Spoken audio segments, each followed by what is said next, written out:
the vacant Commonwealth and vacant WBC Eurasian Pacific Heavyweight Championship. The officials appointed for this contest, the supervisor from the British Boxing Board of Control, Mr. Alistair Hayes, the supervisor from the Commonwealth Council, Mr. Simon Block, the timekeeper, Mr. Colin Roberts, and the judges scoring the contest at ringside on the 10-muss system, Mr. Michael Alexander and Mr. Howard Foster, both of England, and Mr. Victor Loughran from Scotland. And when the action begins, our third man in the ring this evening, our referee from All Hallows in Kent, Mr. Richie Davies. And now, ladies and gentlemen, introducing the boxers. And firstly, fighting out of the blue corner, wearing the black trunks trimmed with white. He comes from Quebec in Canada, weighed in at 17 stone 11 pounds, and comes to the ring with a 13-fight professional record consisting of 10 wins and 3 losses. Ladies and gentlemen, please welcome Canada's Eric Martel Bahoeli. And his opponent across the ring in the red corner, wearing the all-black trunks. He hails from Sydney in Australia. Weighed in at 19 stone 7 pounds, comes to the ring undefeated as a professional. 19 big wins from 19 big contests, 17 coming by way of knockout. Ladies and gentlemen, please welcome Australia's undefeated Lucas Big Daddy Browne. Mr. Richie Davis will now give his final instructions to both boxers.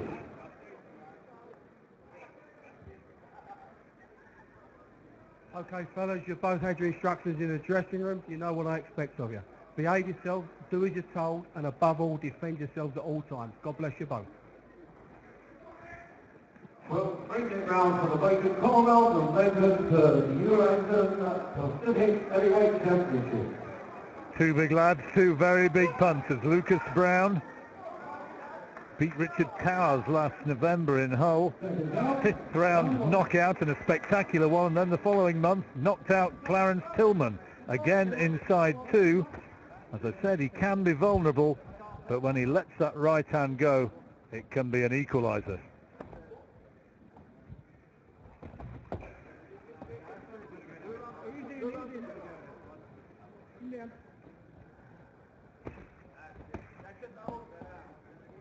Nice jab in there from Bahoeli.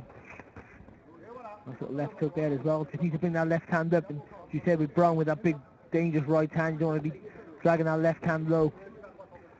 Browne has been down in Scott Belshaw in Belfast against Travis Walker. Both had him down. He says quite candidly, I know I'm not the best fighter in the world, but I might be the biggest puncher. And Paul Butlin, who's been in against him, a real tough old journeyman from Melton Mowbray in Leicestershire, he said that in his opinion, nobody hits harder, nobody. That's a man who's been in with Anthony Joshua. Nice start from the French-speaking Canadian. Sparring David Price in January. He hasn't got a full-time promoter. He says that this is his chance to make a mark. Solid jab there from Browne. Just knocking back Bahoeli. Used to work on the doors in his home city, Sydney. Lucas Browne, you can imagine he didn't have too much bother. I think if he asked me to leave a nightclub, I'd say, yeah, how quickly?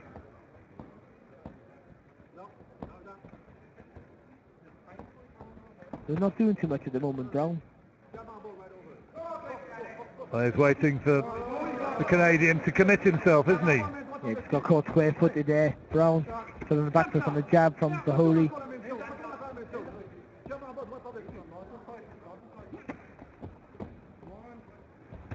Bahoeli was a very decent amateur ice hockey man in his day.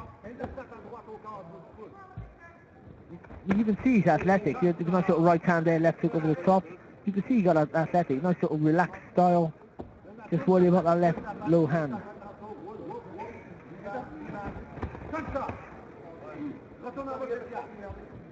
But at the moment, Bahoeli boxing well. And not a lot coming from Lucas Browne, who's content at the moment, just to watch, and then lands the right hand. Talk about a commentator's curse. Right on cue, jab, right hand, and Bahoeli was forced backwards by the weight of that.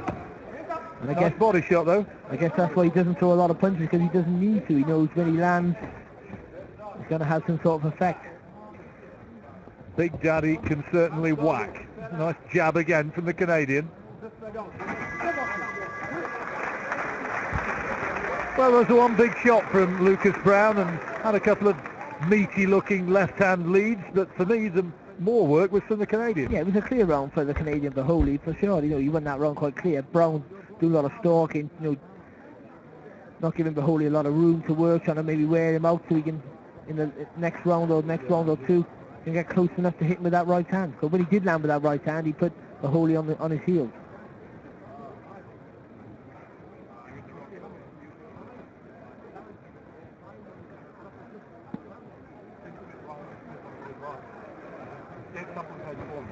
You've got to be quieter. Just because you're having you come to relax a bit. Make it come to fight. You should have been easy.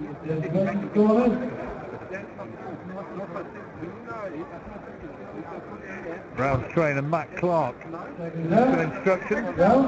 Browne, who was pretty late to the game, he made his debut in 2009 when he was 30 years old. Neither of these fighters, by the way, it is a 12-rounder, neither of them have ever gone the 12-round distance. So should this go long, and to be in all honesty, I can't for the life of me see that it's going to, but if it does, then they'll both be into unknown territory.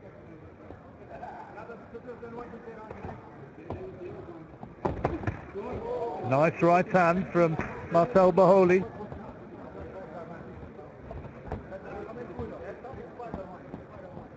Got this chance really with a terrific performance on the undercard of the Bellew-Adonis Stevenson world title fight in Quebec when he beat Didier Bunce in 2 rounds. But he's got some nice moves, hasn't he, Bahoeli? You know, I'd say he's nice and relaxed, athletic, fast hands for a big fella. And it's just showing that his boxing skills at the moment in these early stages are prevailing. Whether or not he can maintain it for 12 rounds, well, we'll see.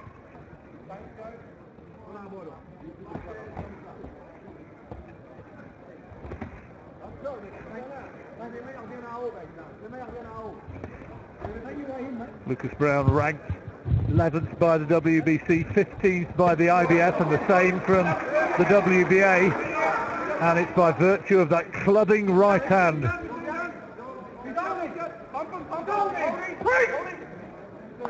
Bahoeli holding his man, clamping him close. And Richie Davis just suggesting to both corners that they can just stop the chat. He's the no-nonsense sort, the referee. But Browne at last getting Bahoeli in the corner, but Bahoeli keeping his hands up nice and high, so he knows what to expect. And it was a legitimate tack. Oh, that's a good shot. Great right hand. Wow, what a shot.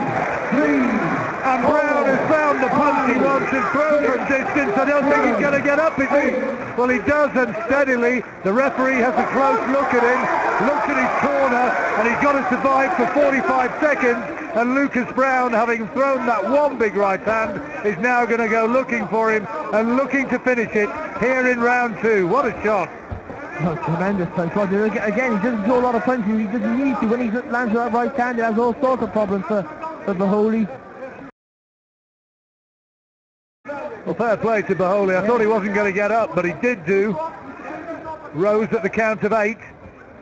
And Browne trying to measure him now for another wrecking ball of a right hand. That's the thing with Browne. His feet are so slow, aren't they? You know, he shouldn't really jump on Bahoeli. But Bahoeli moving to the left, you know, he should be moving, circling away from that big right hand of Lucas Browne. Well, that right hand would have dented an armoured car. That was a terrific punch. And that's going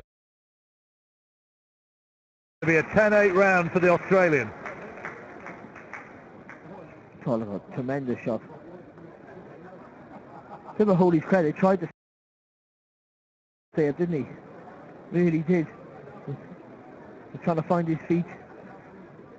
Oh, that's a great shot. He's done well to come out, done well to carry on as well, really did. And boxing well up until that point. Well, that is why people love to watch the heavyweights. And you see the really big punches. Let's listen in now. Tight, and then boom, short. Same thing. And then make sure you got to cut them off too. Okay, you're coming forward and you're just walking around you. Step left, step right. One more round. Okay. Step left, step right. Beautiful man, nice and composed. Nice and composed. I think this could be the round if you get him again. Take your time, let it come. He was going to take a guy there. You don't have to be a great crystal ball gazer to know that this is the round he could get him again. He'll be looking for it, and Bahoeli, my goodness, he's going to have to be a little more cagey than he was in that second round. If he takes another one like that, I suspect it's going to be good night. Well, I thought Bahoeli was boxing well up at that point. You can't make any mistakes to the shoulders, not to the chin. And Lucas Browne got seen a gap and landed with that big, almost crude. It's a crude shot, isn't it? He doesn't throw it straight. It's a big looping right hand. There's nothing pretty about it, is there? But my goodness, he can throw with power. And that's natural power, that is, as well. That's not something he's worked on. It's just a gift that he has. Stands 6'4", weighs 19.5 stone. That is one big man. Nice jab from Browne this time. And Bahoeli, not surprisingly, a little bit more reticent to get into range. Well, that's the problem with a big punch. Once you've been hurt, it puts you in your shell, and it makes you even more tentative. A nice little left hook there from Bahoeli, who's, again, still boxing quite well. Right hand as well, just snuck in over the top of the left hand lead of Browne. But Bahoeli needs a feint. He needs to try and draw the punch of Browne. He's crude. If you can see it come in, and it's easy to avoid it. So plenty of feinting, jabbing, then maybe try and get the right hand into play. Said that Trevor Berbick was the Canadian champion. Of course, there are those who'd say Lennox Lewis, although over this side of the pond we always claimed him as our own.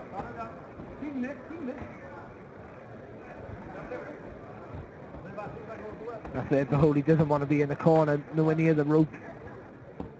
He needs to always have the biggest part of the ring to his back. Plenty of movement, plenty of space to get out the trouble. Browne looking for any opportunity to throw that big right hand. Couple of good shots, well, a bit of a slap there, wasn't decent it? left hand, wasn't it? And then the right hand caught him, but it was open glove. Oh, the clash of heads there. Ouch. Clash of heads causing the cut over the left eye there to Browne. Well, accidental one.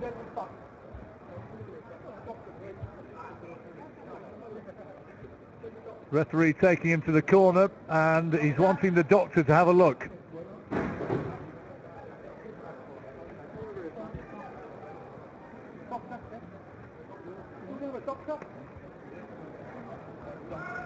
Now the doctor is coming to ringside to watch and to have a look and to see if it's okay to carry on. Normally they'd go to the end of the round just to let the corner do their work. And box on, says Richie Davis, in this third round. Well, for me, Browne needs to try and get speed a little bit faster, close to range quicker now. Well, now Bahoeli's going to look to end it. Good right hand there from Bahoeli. We'll look again at that clash of heads between rounds. Looks a nasty cut from here as well. I think it's a cut across the eyelid, I think. We'll see more closely, but it certainly looks a bad one. Bahoeli's still going to be careful. He's low. Oh, it's a terrible cut. So let's just see how bad that cut is in the corner. Third round over, and Browne actually didn't do a lot in that round. And there you see, it is a mess, and they've got to really go to work there. And let's have a look at how it actually happened. Here comes the clash of heads. Oh dear. Just trying to swing it for the right hand, wasn't he there, Bahoeli? It's accidental head, but it's a nasty cut. Really big flap of skin hanging off from where I'm sitting, that I'm looking at. Well, quite rightly, they've let the corner try and work their magic. And when they take that cloth away and apply a little bit of grease, then we'll see just how bad the cut is. It is indeed on the eyelid, as I suspected, and it's deep and it's long. Yeah, you can't see that going on too long. And Bahoeli really loading up with the right hand, so seeing a chance maybe to get an unexpected win. Was that a Bahoeli round? Yeah, it was. For me it was. I think he did, again, Browne doing all the stalking, trying to get that right hand into play, but in the meantime, then Bahoeli pick up the punch. Well, the big man, the big favourite, has a problem now, a big problem. But he only needs to land with one shot, doesn't he? Well, that's what he's hoping, and it's what a significant proportion of this British crowd are hoping that they're going to see. The problem he has with the cut, he has no guile, does he? Browne, there's no head movement, his feet are very slow. And the blood again is flowing into that left eye and is surely affecting his vision. Bahoeli landing a couple of solid shots, and he's looking to target that eye as any fighter would. Well, for me, I think Bahoeli just needs to stay out the trouble now, doesn't he? Just work behind that jab, pick up the punch. For Browne, blood seeping into that eye, he's going to struggle to see. Bahoeli again, that right over the top, looking for the damaged left eye.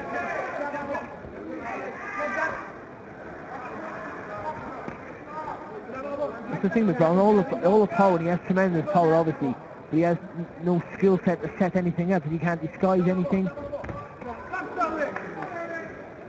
Decent jab that one though from Browne.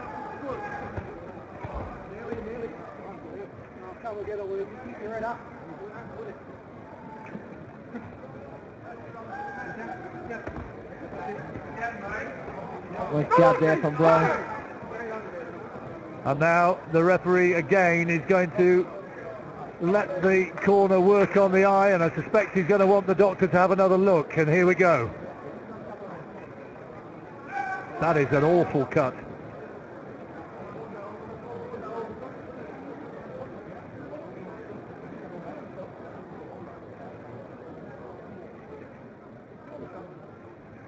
Well, the referee says box on. And it's a fight that stopped before the end of 4 rounds.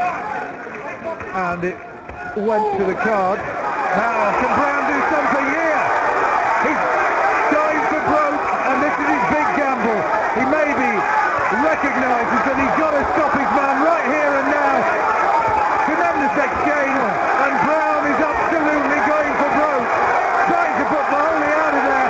Bahoeli bravely trying to fight back off the rope. Big right hand again. And Bahoeli down for second time. Great right hand from Browne. Wow. Unbelievable stuff. Like the top of Browne's barroom blow. Look at Bahoeli, how brave is he getting up again. Bahoeli realises that he too could be on the cusp of a huge upset win. Swings himself off his feet, and that's the slip, no knockdown.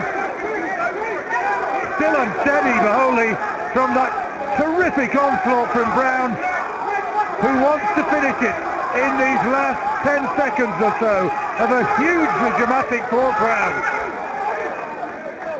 Unbelievable, and you've got to give Bahoeli credit. Browne hit him with some big thundering right hand, still fighting back. But oh, what a round! What a great round! And a round for Browne. 10-8 round again for Lucas Browne with the knockdown. Look at this stuff, just tremendous stuff, isn't it? Once Browne gets a sniff of success, he just lay you off the hook, does he? And it's all with the right hand, all just clubbing you with that right hand. And just when you think Bahoeli's going to wilt, he comes back with his own little combination. Great stuff. Yeah, that was the fight we were expecting to see. Not so much the heavy bag he'd be training on, but that sort of punch power, he could punch trees. Well, Bahoeli's resistance to him, to be fair, look at that. The big right hand there, gets it on his knee. And I know a lot of heavyweights who wouldn't get up from that. Just get him out there, we need to up it. Referee was going to finish, he's like, get shot. When he's on it,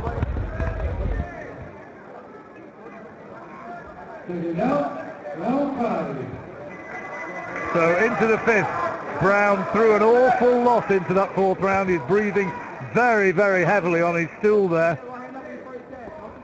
How much has he got left in his tank? Well, and all the technical deficiencies. Oh, good right hand there from Bahoeli. But all the technical deficiencies of Browne, it just doesn't matter. It doesn't matter, does it? Because once he hits you, he makes it the deficit with a knockdown.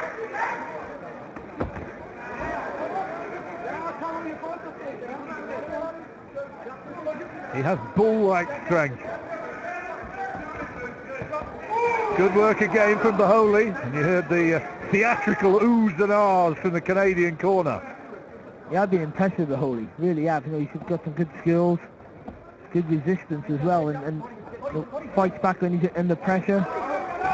There's the attack again. What a right hand that was. Bahoeli just blinked, but he surely felt the weight of that. And the big attack is coming again now from Browne, clubbing away with that wrecking right hand. And Bahoeli trying to work out that left side with the right hand, trying to punch down on the cut of Lucas Browne. But look at this. Down for the third time. How much more can Martel Bahoeli take? Is he going to get up this time? I don't think so. The fight is all over, and Lucas Browne is the Commonwealth champion. And despite an awful cut, he's prevailed courtesy of power, which you have to say is awesome. He might be crude, but by God he can punch. It doesn't matter, like I say, all the things he can do, the technical stuff that he should be able to do, and he clearly can. His slow feet, you know, his work ethic is not great, but it doesn't matter, because when he hits you with that right hand, you stay hit. And to Bahoeli's credit, he took some really good shots, fought back really well. You know, that was a real test there for Lucas Browne, and he did what he always does, and beat people up. And that's what he did, he just beat the guy up. And here's how it ended. One right hand to the head, and down he goes. What the clear shot was after that, I'm not too sure, but the first right hand to the head did enough damage, and Bahoeli effectively, I think the damage had been done in earlier rounds. Yeah, and the accumulation of shots, taking those big heavy right hands, as brave as Bahoeli was, they take the effect, and I just think he had the fight beaten out of him. But I was impressed with Bahoeli, but Lucas Browne, with that power, I know the ability's not there so much, but with that power you fancy him against almost, not the elite, but almost anyone at this sort of level, and maybe just above. The question is he going to be able to move on and continue to be a threat at that slightly higher level? They've talked about the possibility of the likes of Tyson Fury, Deontay Wilder. Those are obviously potentially lucrative sort of fights ahead. Maybe Derek Chisora, if Chisora were to beat Tyson Fury. There you are, a sporting round of applause for Eric Martel Bahoeli. Brave, wasn't he? Had his moment, and at one stage looked as though he was going to win the fight. But Lucas Browne... Well, you talk about the Fury, Chisora, Deontay Wilders, and you tend to say no. You tend to they all be able to box him, Chisora without working, but they can all be hit. Well, you haven't seen Wilder get hit yet, but Tyson can be hit, Fury can be hit, Chisora can be hit. Now this guy, you think he wouldn't close the gap, but if he hits you, you know, if he can hit you, he can knock you out. They go in massive favours, all of those three fighters, but with the power he's got, you can write him off against almost anybody, except for the Klitschkos. He's a happy guy, and we'll be hearing from him very soon. But first of all, the words which he'll be wanting to hear and which Australia will be enjoying hearing, because Lucas Browne is the new Commonwealth champion. Ladies and gentlemen, after 1 minute and 26 seconds of round 5, Eric Martel Bahoeli fails to beat the referees down to 10. The winner and the new Commonwealth Heavyweight Champion and WBC Eurasian Sitting Heavyweight Champion, Lucas Big Daddy Browne. Simon Block will now And your appreciation, please, for present the belt to Lucas Bahoeli. Browne. Australia, who had a champion with Peter Jackson, Commonwealth Heavyweight Champion way back in 1889, Dave Smith in 1917, and now in 2014, here's Lucas Browne from Sydney, the new Commonwealth Heavyweight Champion. Where from now, who knows? But wherever it is, it's going to be fun, and we'll hear from the big fella shortly. Yes, Big Daddy Browne does it. A terrible cut, and as someone said here on Twitter,